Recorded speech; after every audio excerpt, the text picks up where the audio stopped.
And now entering the Hall of Fame in his first year of eligibility, the only offensive player in this year's class and the only offensive center the Oakland Raiders had in their first 15 years of existence. Let's hear it for the great Jim Otto.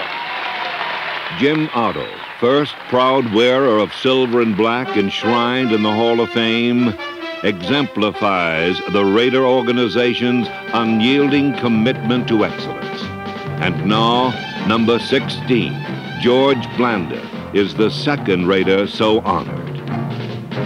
Blanda's incredible pro career spanned 4 decades, from his first points in 1949 through this final touchdown pass in 1974, and then some.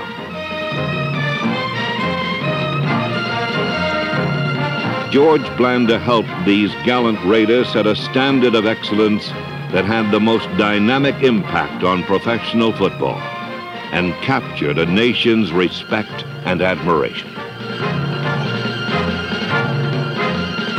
Raiders George Blanda and Jim Otto, together again in the Pro Football Hall of Fame.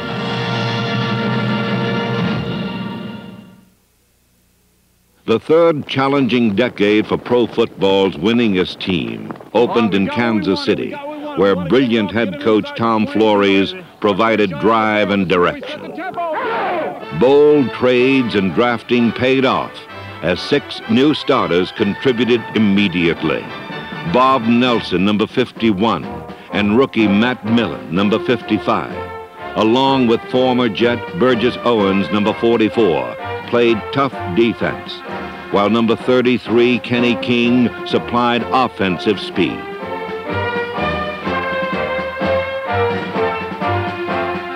Strong-arm Dan Pastorini, like King, a former Houston Oiler, found a top target in ex-Buffalo star Bob Chandler, as Oakland Raiders new and old mastered the Chiefs in Game 1.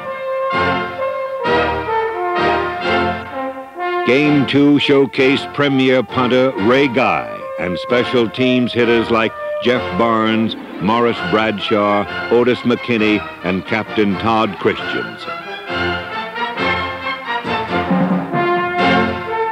Alert Raider defenders picked off 5 San Diego passes, and explosive pass rushers Cedric Hardman, number 86, and Willie Jones, number 90, put points on the board. The offense was spurred by talented second-year pro Kenny King, Pro Bowl bound in just his first year in silver and black. Dan Pastorini found a lethal partner in the incomparable Cliff Branch. And when Pastorini was shaken up, number 16, Jim Plunkett, tied the game with a last-second touchdown to fearless Raymond Chester. But the Chargers hung on to deal the Raiders their first ever overtime loss.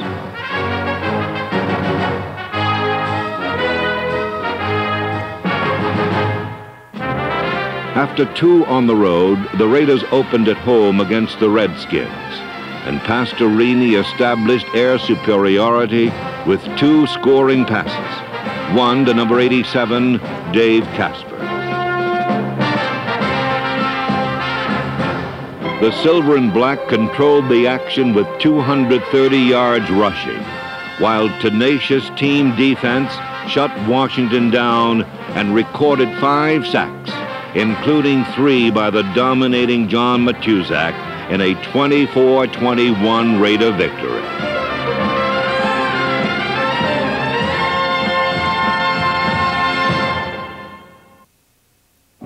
Tom Flores and superior offensive assistants Sam Bogosian, Steve Ortmeyer, Bob Mishak, Lou Erber, and Ray Wilsey faced problems after 2 more losses.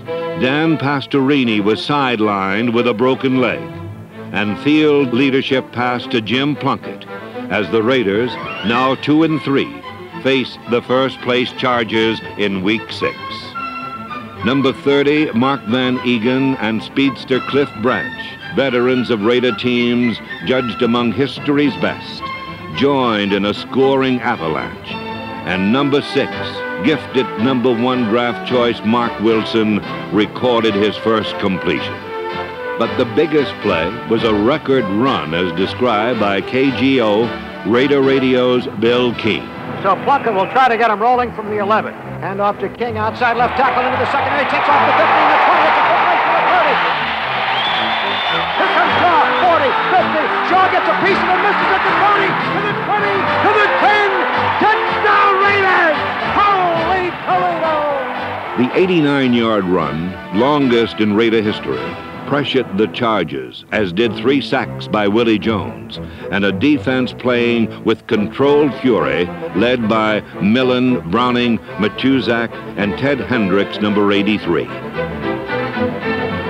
The Raiders, continually defying great odds to become pro football's winningest team, thundered toward a record 16th consecutive winning season.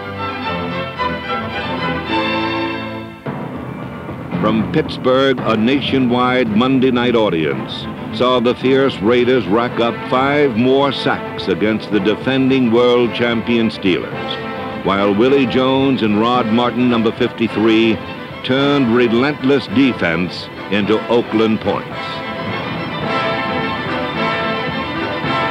The powerful front line gave Plunkett time to put the bomb back in the Raider attack as he went deep to Bradshaw, Chandler, and Branch, and pro football's most feared and respected organization stunned Pittsburgh 45-34.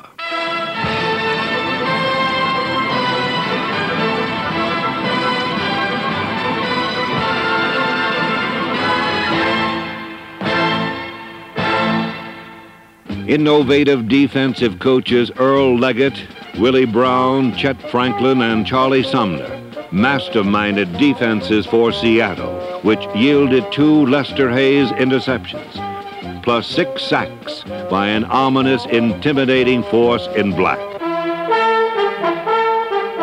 Jim Plunkett personified Raider precision passing with 3 scoring throws to Bob Chandler as Oakland destroyed the Seahawks.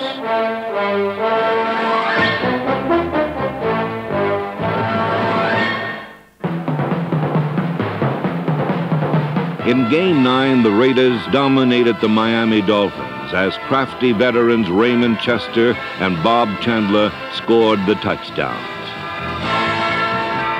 Then a hostile defense took charge as linebackers Rod Martin, Ted Hendricks, and Randy McClanahan attacked, and cornerback Lester Hayes, number 37, picked off passes. Though one of Hayes' interceptions in this game was called back, he led the entire NFL in a secondary that topped the league in interceptions.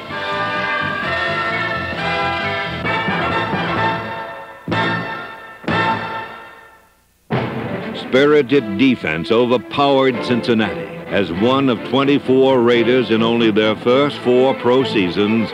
All-star Lester Hayes made things happen along with Monty Jackson, Mike Davis, Randy McClanahan, Dwayne Osteen, and others.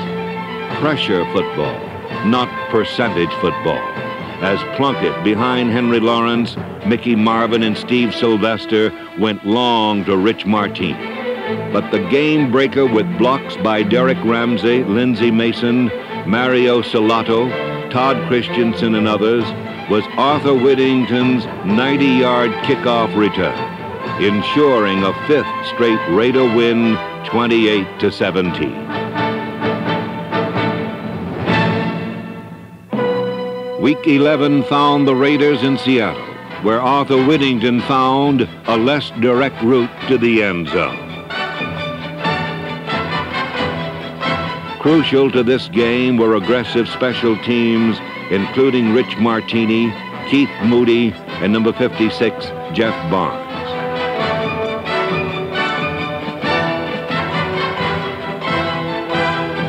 Inspirational performers like Dwayne Osteen, Joe Campbell, and perennial Pro Bowl selection Ray Guy confounded Seattle, while fiery Lester Hayes and Ted Hendricks forced a 4th quarter safety.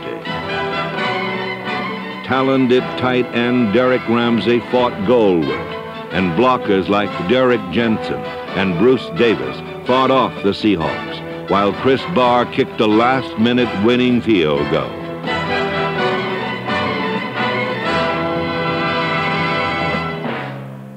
Losing in Philadelphia set up Week 13's Monday night test as Reggie Kinlaw and the battle-hardened defense limited Denver to just 3 points.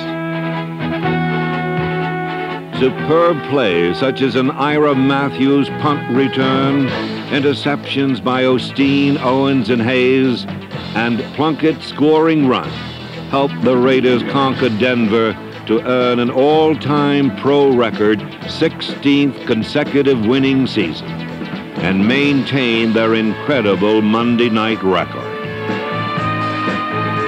Also symbolic of excellence, the Gorman Award was presented to Ted Hendricks as the player who best exemplified the pride, poise, and spirit of the Raiders.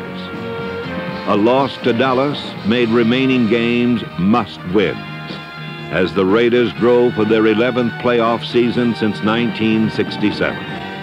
In Denver, field goal trickery was anticipated perfectly by skillful Burgess Owens, who gave Oakland 6 early points.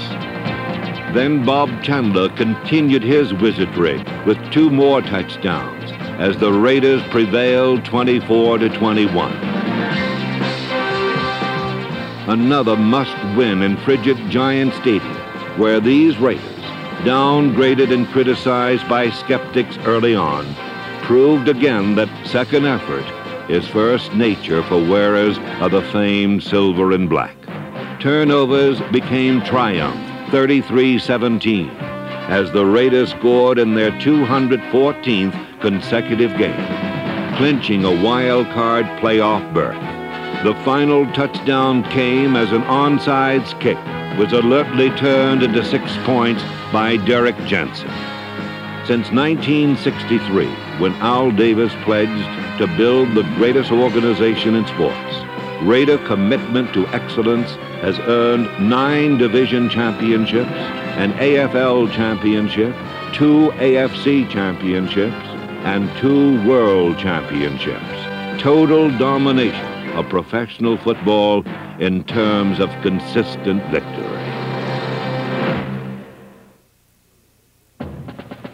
Unyielding will to win had earned the underdog Raiders their place in the sun.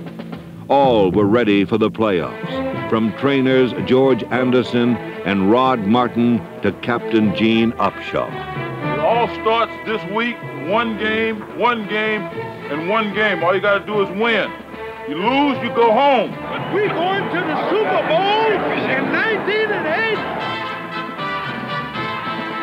To achieve Super Bowl glory required beating 3 of the best, starting with the Houston Oilers and football's top rusher, Earl Campbell. With Campbell checked, defenders zeroed in on quarterback Ken Staple.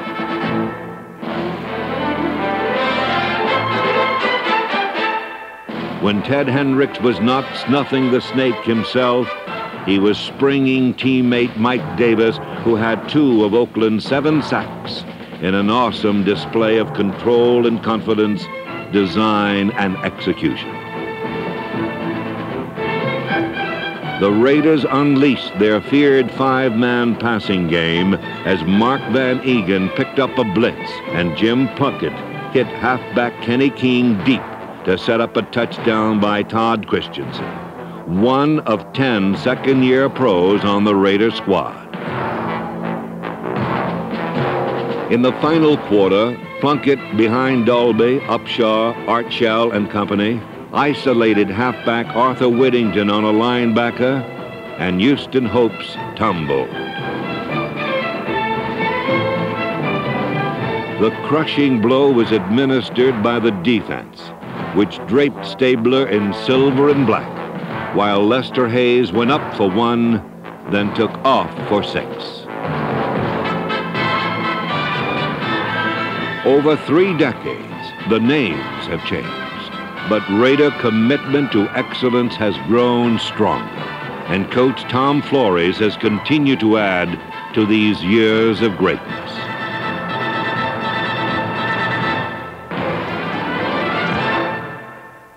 The weather, it is brutal beyond belief. The wind chill factor at this moment here on the lakefront in Cleveland is minus 36. It's treacherous going, but as they say, both teams have to face the same conditions. Surprisingly for the experts, it was the Raiders who calmly ignored the elements in the playoff against the Browns.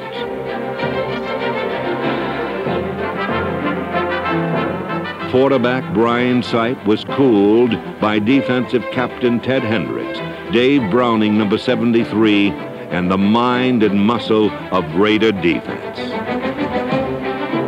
Wind, cold, and ice were challenges prepared for by equipment manager Dick Romansky. And for Plunkett, Chester, Branch, Chandler, King, Van Egan, and the big line of Shell, Upshaw, Dalby, Marvin, and Lawrence, it was time to again prove that under those battle-scarred silver and black helmets were warriors whose deeds would add to the great traditions of the Oakland Raiders.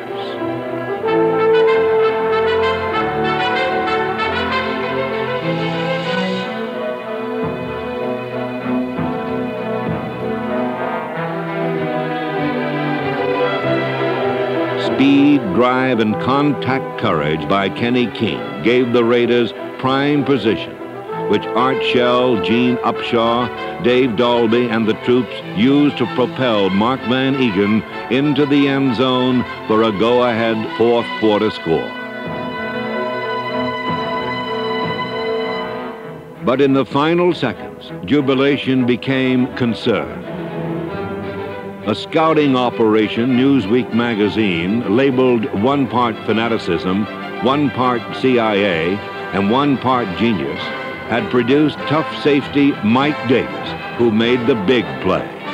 As this organization, built with the support of respected general partner Ed McGaw, steadfast limited partners, executives Al Lucasal and Ron Wolf, doctors Don Fink and Bob Rosenfeld, and a superb staff, would not be denied.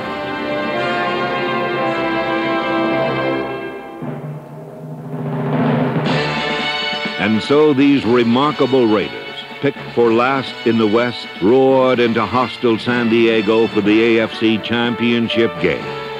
In a classic contest, the Raiders struck first when a deflected pass was alertly turned into a 65-yard touchdown by Raymond Chester, number 88.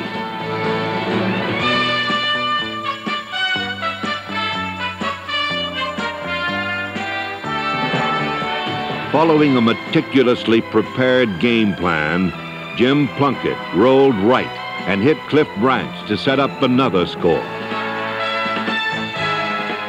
Silver and black precision passing produced a third touchdown on a picture-perfect strike to a wide-open Kenny King.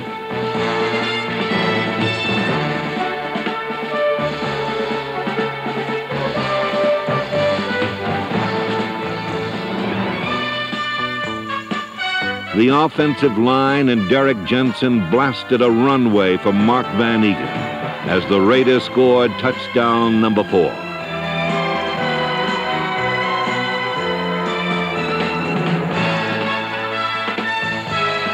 Ted Hendricks, Willie Jones, John Matuzak, Dave Browning, Cedric Hardman, Reggie Kinlaw, Joe Campbell and company attacked San Diego relentlessly, creating interception opportunities for daring pass defenders like Burgess Owens, number 44, Lester Hayes, number 37, and combative Dwayne Osteen, number 35.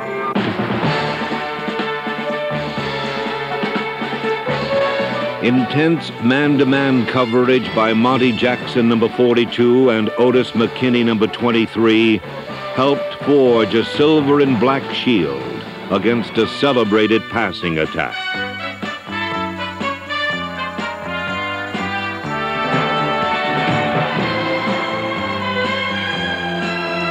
The final quarter featured the field goal accuracy of Chris Barr and a decision to pound out the game's final minutes by giving the ball to pressure-proof, all-time rushing leader Mark Van Egan, number 30.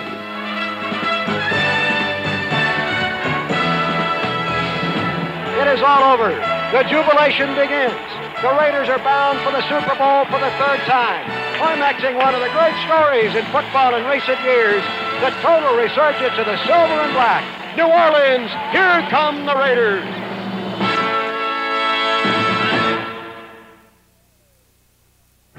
The Super Bowl, football's shining hour, earned by the class and courage, the sweat and blood of proud giants. Tackle, Henry Lawrence. Guard, Mickey Martin. Center, Dave Dalby. Guard, Gene Upshaw. And tackle, Art Shell. And skilled, fearless receivers like Bob Chandler, Raymond Chester, and Cliff Branch. Gifted runners like Mark Van Egan and Kenny King, and a resourceful field general like Jim Plunkett. These AFC champions in silver and black were an aggressive, intimidating force against the favorite Philadelphia Eagles, creating 4 turnovers, committing none. Rod Martin's early interception foretold Raider domination to over 100 million viewers. From all angles, the varied Raider offense attacked and pressured, as Jim Plunkett and Cliff Branch quickly provided the game's first touchdown, followed just minutes later by a second. Branch to the left against Edwards. Chandler to the right. Plunkett on a straight drop back. Here comes the rush. Steps up. Can't find anybody yet. Takes off running to the left. Throws on the move. And it's caught by King at the 40. King takes over the 50. He'll go all the way. Nobody getting. To the 20. To the 10. To the 5. Touchdown Raiders. Kenny King's record 80-yard touchdown was the first half offensive gem, while rugged Bob Nelson, Matt Millen, Reggie Kinlaw, and Dave Pear anchored an interior defense that grounded the Eagles, and then denied a seemingly sure field goal as the Raiders led convincingly at the half, before blowing Super Bowl 15 wide open at the start of the third quarter. Branch to the left, Chandler to the right. Play fake, Plunkett back, sets up deep with time. Looking, going deep to Chandler and a crossing turn, makes the catch at the 40. Out of bounds on the 30. Back is Plunkett. Time to throw. Deep to the end zone to Branch. It is caught by Branch. Touchdown Raiders. Cliff Branch's second touchdown catch of the day. Holy Toledo. The world had learned what the Raider organization already knew. This game, this season, this league belonged to the Oakland Raiders. Rod Martin added his record-breaking second and third interceptions as these unconquerable Raiders won still another world championship of professional football, a crowning glory to 3 decades of destiny. Crescendo of Raider fans beginning to rise. 7, 6, 5. Silver and black football is king of the hill in the National Football League. The Oakland Raiders are the champions of Super Bowl 15. Oakland 27, Philadelphia 10. We were the best team. We deserve to be world champions. Baby. I'm proud of you. I'm proud of you. You know, when you look back at the years of glory of the Oakland Raiders, but this was our finest hour. This was the finest hour in the history of the Oakland Raiders. To Tom Flores, the coaches, and the great athletes, you were magnificent out there today. You really are. And take pride and be proud. Your commitment to excellence and your will to win will endure forever. You were magnificent.